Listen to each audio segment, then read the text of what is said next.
Assalamualaikum warahmatullahi wabarakatuh. Perkenalkan, nama saya Riana Lady Flara. Di sini saya akan menjelaskan tentang materi penemuan Al-Biruni di bidang keilmuan fisika. Nah, langsung saja.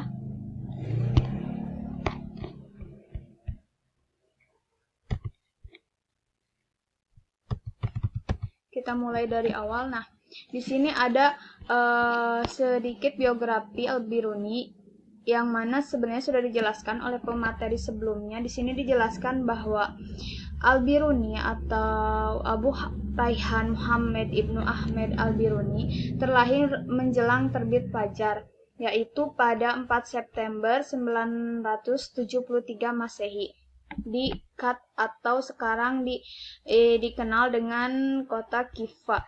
Nah, ini merupakan sebuah kota dekat aliran sungai di Oxus atau Khwarizm, yaitu di Uzbekistan. Nah,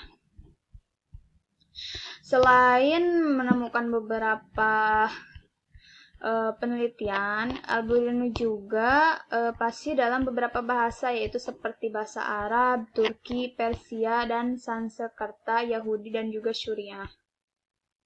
Nah, semasa muda, beliau menimba ilmu matematika dan astronom dari Abu Nasir Mansur. Nah, kemudian menginjak usianya di 20 tahun, Al-Biruni telah menulis beberapa karya di bidang sains. Dia juga kerap bertukar pikiran dan pengalaman dengan Ibnu Sina yang merupakan ilmuwan juga. Nah, ini adalah penemuan Al-Biruni di bidang fisika, yaitu pada bidang optik. Al-Biruni bersama Ibnu Haytham termasuk ilmuwan pertama yang mengkaji dan mempelajari ilmu optik. Dialah yang pertama kali menemukan bahwa kecepatan cahaya lebih cepat dari kecepatan suara. Jadi contohnya kayak kalau kita lihat petir, kita pasti melihat cahayanya dulu kan, baru suaranya terdengar belakangan. Nah, Al-Biruni juga membantah prinsip fisika Aristotelian, yaitu tentang gerak gravitasi langit. Nah, gerak edar langit, tempat alamiah benda, serta masalah kontinuitas dan diskontinuitas. Yang mana pada dalil tersebut menyatakan bahwa benda dapat terus-menerus dibagi secara tak hingga. Namun, Al-Biruni melihat secara fakta bahwa apabila benda bergerak cepat, maka benda tersebut dapat menyusul benda sebelumnya. Maka dalil diskontinuitas tersebut dibantah oleh Al-Biruni. Nah,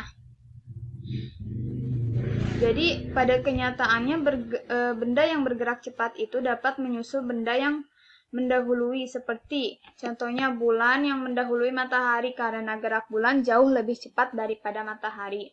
Lalu Al-Biruni menjelaskan bahwa alangkah hinanya jika kita menafikan pengamatan atas kenyataan itu. Sebagai seorang fisikawan, Al-Biruni memberikan sumbangan penting bagi pengukuran jenis berat atau disebut specific gravity. Nah, berbagai zat dengan hasil perhitungan yang cermat dan akurat.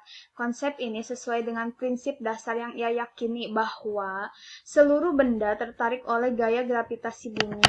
Teori ini merupakan pintu gerbang menuju hukum-hukum Newton 500 tahun kemudian. Jadi, sebelum Newton mengemukakan teori tentang gravitasi bumi, sebenarnya Al-Biruni juga sudah mengemukakan atau menemukan terlebih dahulu sekitar 500 tahun sebelum Newton. Nah, kemudian konsep gravitasi tersebut dimatangkan dan diformulasikan oleh Galileo 600 tahun setelah Al-Biruni wafat. Nah, Al-Biruni tercatat sebagai pelopor eksperimental lewat penemuan konsep reaksi waktu. Pada usia 27 tahun, dia telah menulis buku sejarah yang berjudul Kronologi.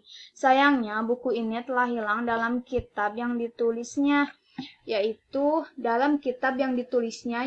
Kitab Fitah Hikmah li Ilhid, tentang atau penelitian tentang India, Dia membedakan antara metode saintifik dengan metode historis. Dia juga memberikan sumbangan yang signifikan bagi pengembangan matematika, khususnya bidang teori dan praktik aritmatika, bilangan irasional, teori rasio, geometri, dan lainnya. Nah, ini adalah penemuan Al-Biruni di bidang selain fisika.